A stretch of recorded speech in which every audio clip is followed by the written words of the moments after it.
10,000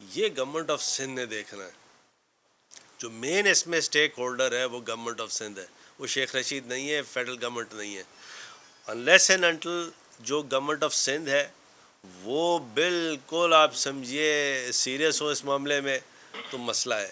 اور میں government of Sindh سے ریکویسٹ ہی کر سکتا ہوں کہ دیکھیے یہ کیونکہ فیڈرل کانسٹیٹیوشن ہے, یہ لا اینڈ آرڈر آپ کے ہاتھ میں ہے, آپ کو ہر طرح سے تمام ایکشنز لینے چاہیے. اور میں ایک آپ کو بات بتا دوں, جب تک لوکل گورنمنٹ فعال نہیں ہوگی تب تک یہ لا اینڈ آرڈر, دیکھیں جو اسٹریٹ کرائمز ہے نا, اس کے اندر بھی لوکل گورنمنٹ کا ایک بہت بڑا حصہ ہونا چاہیے اور ہے.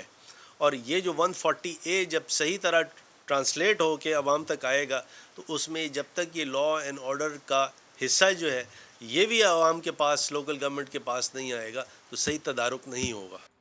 آج سماجی انصاف کا عالمی دن ہے. بلاول بھٹو زرداری کہتے ہیں معاشرے کے ہر طبقے کو سماجی انصاف فراہم کریں گے. پیپلز پارٹی بے آواز شہریوں کی طاقتور آواز بنی رہے گی. بلاول بھٹو سے ہم سب سوال کرتے ہیں, سندھ میں آپ کی پارٹی کی حکومت ہے, ظالم لٹیروں ڈکیتوں کے ہاتھوں بے بس عوام کی آواز کب سنائی دے گی؟ شہید اطہر متین کی بیٹیوں اور بیوہ کی دہائیاں آپ کے کان کب سنیں گے؟ بے حد مہربان اور بہترین انسان اطہر متین مہذب اور ملنسار تھے, جونیئرز کا خیال رکھتے تھے, ہر دل میں گھر کرتے تھے. ان کی زندگی پر ایک نظر ڈالتے ہیں. اور صرف یہی نہیں, کراچی میں کورنگی کازوے ڈکیتوں کا آسان ہدف بن گئی ہے. ڈکیت روڈ بلاک کرتے ہیں, ٹریفک جام کرتے ہیں اور اس میں پھنسے ہوئے شہریوں سے تسلی سے لوٹ مار کر کے فرار ہو جاتے ہیں. پولیس حسب معمول واقعے کے آدھے گھنٹے بعد موقع پر پہنچی اور واردات سے ہی مکر گئی. شاہنواز قادری کی رپورٹ. اور اس ساری صورتحال کے بعد S H O Korangi industrial area Jan Muhammad Brohi کو معطل کر دیا گیا. مزید بات ہوگی, سما کے نمائندے شاہنواز علی قادری ہمارے ساتھ ہیں. شاہنواز, چوری چوروں نے کی, سینہ زوری کس نے کی, اسی لیے یہ سب کچھ ہوا؟ دیکھیں کرن, ایس ایس پی کورنگی ہیں بشیر میمن کو ڈاکو تو اب تک نہیں پکڑ پائے ہیں, لیکن انہوں نے اب جو ایس ایچ او ہے کورنگی انڈسٹریل ایریا کے بشیر جان محمد بروہی, ان کو معطل کر دیا ہے. پولیس کا یہ بتانا ہے کہ ابتدائی طور پر تو یہاں پہ کوئی واردات ہی نہیں ہوئی تھی, لیکن اب پولیس یہ مانتی ہے کہ یہاں پہ واردات ہوئی ہے اور اس کی نااہلی کی وجہ سے جو ایس ایچ او کو معطل کیا گیا ہے. یہاں پہ روزانہ کی بنیاد پر وارداتیں ہو رہی ہیں, لیکن پولیس جو ہے ان وارداتوں کو روکنے میں ناکام نظر آتی ہے اور ضلع کورنگی اس وقت ڈکیتوں کی جنت بن گیا ہے. ایک تو نالائقی, نااہلی اور اس پر جھوٹ بھی بولا, اسی لیے یہ سب کچھ ہوا. شاہنواز, بہت شکریہ. صدر مملکت نے الیکٹرانک کرائم بل ترمیمی آرڈیننس اور الیکشن کمیشن کے کوڈ آف کنڈکٹ میں تبدیلی کا آرڈیننس جاری کر دیا. وفاقی کابینہ نے دونوں قوانین میں ترامیم کی منظوری دی تھی. الیکٹرانک کرائم بل ترمیمی آرڈیننس کے تحت کسی بھی شہری کی ساکھ یا پرائیویسی کو نقصان پہنچانا ناقابل ضمانت جرم ہوگا. نئے قانون میں قید کی سزا 3 سال سے بڑھا کر 5 سال کر دی گئی. عدالت کو سزا کے ساتھ 10 لاکھ تک جرمانہ کرنے کا اختیار ہوگا. ٹرائل کورٹ 6 ماہ میں فیصلہ نہ کر سکی تو حکومت ہائی کورٹ سے رجوع کرے گی. الیکشن کمیشن آرڈیننس کے تحت تمام سیاسی پارٹیز کے سربراہ انتخابی مہم چلا سکیں گے. وفاقی وزیر قانون فروغ نسیم کہتے ہیں میڈیا تنقید کے لیے آزاد ہے, لیکن کچھ لوگ ذاتی مفادات کے لیے ملک میں ہیجانی کیفیت پیدا کرنا چاہتے ہیں. سابق چیف جسٹس اور وزیر اعظم کے خاندان سے متعلق جعلی خبریں پھیلائی گئیں. جعلی خبر ناقابل ضمانت جرم ہوگا. تو آپ تنقید کرنا چاہتے ہیں وہ بالکل تنقید کریں. کوئی اٹیمپٹ ہے میڈیا کو گیگ کرنے کی, بالکل غلط ہے. ایشو ہے وہ یہ ہے کہ فیک نیوز نہیں ہونی چاہیے. فیک نیوز دینے والے وہ لوگ ہیں جس کا یا تو کوئی پرسنل ایجنڈا ہوتا ہے. چیف جسٹس تھے ہمارے گلزار احمد, ان کے خلاف کتنی گندی زبان استعمال کی. خاتون اول اور عمران خان صاحب کے لیے, وہ بھابھی ہیں بہن ہماری, ان کے لیے غلط انفارمیشن کہ انہوں نے گھر چھوڑ دیا ہے, طلاق ہو رہی ہے. یار کیا کر رہے ہیں یار.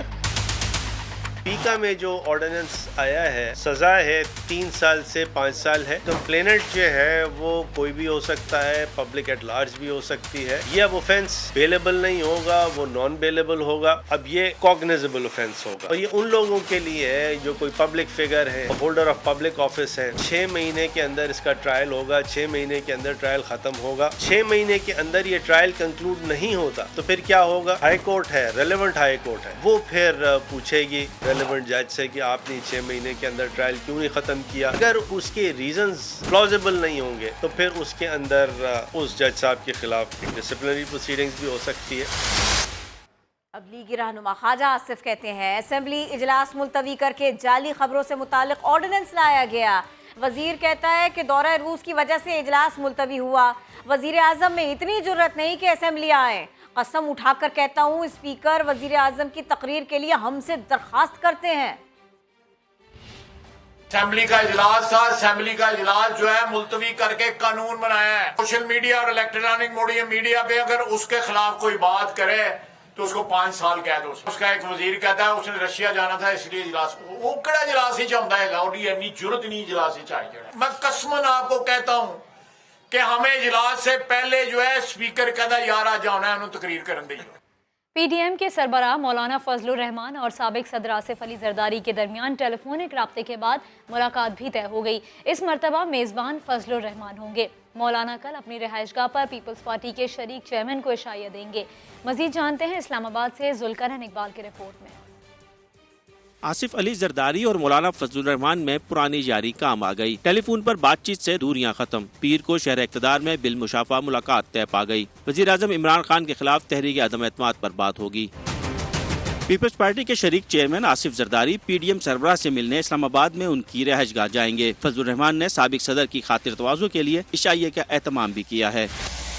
دونوں اپوزیشن رہنماؤں کی مشاورت کا محور وزیر اعظم عمران خان کے خلاف تحریک عدم اعتماد ہوگا. ملک کی مجموعی سیاسی صورتحال اور حکومت کی اتحادی جماعتوں سے رابطوں پر بھی تبادلہ خیال ہوگا. صاف چھپتے بھی نہیں، سامنے آتے بھی نہیں. قاف لیگ کی حکومتی اتحاد کے بارے میں مشاورت جاری. ترجمان قاف لیگ کیا کہتے ہیں اسی پر بات ہوگی. سما کے نمائندے محسن بلال ہمارے ساتھ ہیں.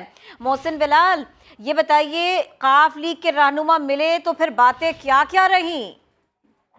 جی بالکل، قاف لیگ کے رہنما ملے اور جو ان کے درمیان مشاورت ہوئی اور سیاسی صورتحال پر تبادلہ خیال ہوا تو ایسا لگا کہ وہ گلے شکوے کرتے ہی دکھائی دیے ہیں. ترجمان قاف لیگ کا یہ کہنا ہے کہ ہم حکومت کے اتحادی ضرور ہیں، ہمیں حکومت میں شریک اقتدار ہونا چاہیے نہ کہ ذریعہ اقتدار ہونا چاہیے. اس کے علاوہ جو قاف لیگ کے رہنماؤں میں بات چیت ہوئی اس میں ایک اہم پوائنٹ یہ بھی تھی کہ وہ ایک سیاسی جماعت ہیں اور سیاسی جماعت کے دیگر جماعتوں سے رابطے رہتے ہیں اور اس رابطے میں کسی کو جو ہے وہ روکنا نہیں چاہیے، رابطے رہنے چاہیے. ان کا یہ کہنا تھا کہ عوام جو ہے ہم سے مہنگائی کے حوالے سے سوال کرتے ہیں اور پوچھتے ہیں. حکومت کو چاہیے کہ کسی بھی معاملے اور پالیسی بناتے ہوئے اپنے اتحادیوں کو اعتماد میں لیں. جی محسن، بہت شکریہ آپ نے اپڈیٹ کیا. آئندہ عام انتخابات میں تحریک انصاف اور مسلم لیگ نون میں کانٹے کا مقابلہ متوقع ہے. قومی سطح پر حکمران جماعت کو اس وقت 23%، سب سے بڑی اپوزیشن جماعت کو 22% ووٹرز کی حمایت حاصل ہے. گیلپ سروے کے مطابق 10% ووٹر پیپلز پارٹی جبکہ 3% JUI کے حامی ہیں. اسلام آباد سے عثمان خان کی رپورٹ. عام انتخابات کا اگر فوری انعقاد ہو جائے تو پی ٹی آئی اور نون لیگ میں زور کا جوڑ پڑے گا. کپتان کی پارٹی کی نواز لیگ پر برتری تو ہے مگر صرف 1 پوائنٹ کی. پیپلز پارٹی کی مقبولیت دونوں بڑی جماعتوں سے آدھی. پنجاب میں مسلم لیگ نون، کے پی میں P T I, Sindh Balochistan میں پی پی کی ہے واضح برتری. گیلپ پاکستان کے تازہ ترین سروے کے مطابق پنجاب کے باسی مسلم لیگ نون کو اگلی باری دینے کے حامی نظر آتے ہیں. 30% رائے عامہ نون لیگ، 24% پی ٹی آئی کے حق میں ہے. خیبر پختونخوا میں تحریک انصاف ہیٹرک کرتی دکھائی دیتی ہے. 32% افراد کی ترجیح P T I, 15% known league کے حامی ہیں. صوبہ سندھ میں چوتھی بار بھی زرداری کا ماحول نظر آتا ہے. بلوچستان میں بھی پیپلز پارٹی ووٹرز کی اولین ترجیح. دونوں صوبوں میں پی ٹی آئی کا دوسرا نمبر ہے. قومی سطح پر 55% ووٹر 3 بڑی جماعتوں کے حمایتی، باقی 45% JUI، مسلم لیگ قاف، جماعت اسلامی، MQM پاکستان سمیت باقی پارٹیوں میں بٹے ہوئے ہیں یا تاحال فیصلہ نہیں کر پائے کہ کسے ووٹ دیں گے. یہ تو انتخابات جب ہوں گے تب کی بات ہے، لیکن خواجہ آصف نے تو دعویٰ کر دیا ہے کہ تبدیلی سرکار کا اقتدار خاتمے کے قریب ہے. ان کے MNAs ووٹ دینے کے لیے ہم سے رابطے کر رہے ہیں. یہ انتخابات کا سال ہے اور کسی بھی وقت انتخابات ہو سکتے ہیں. نواز شریف کو اقتدار میں آنے سے کوئی نہیں روک سکتا.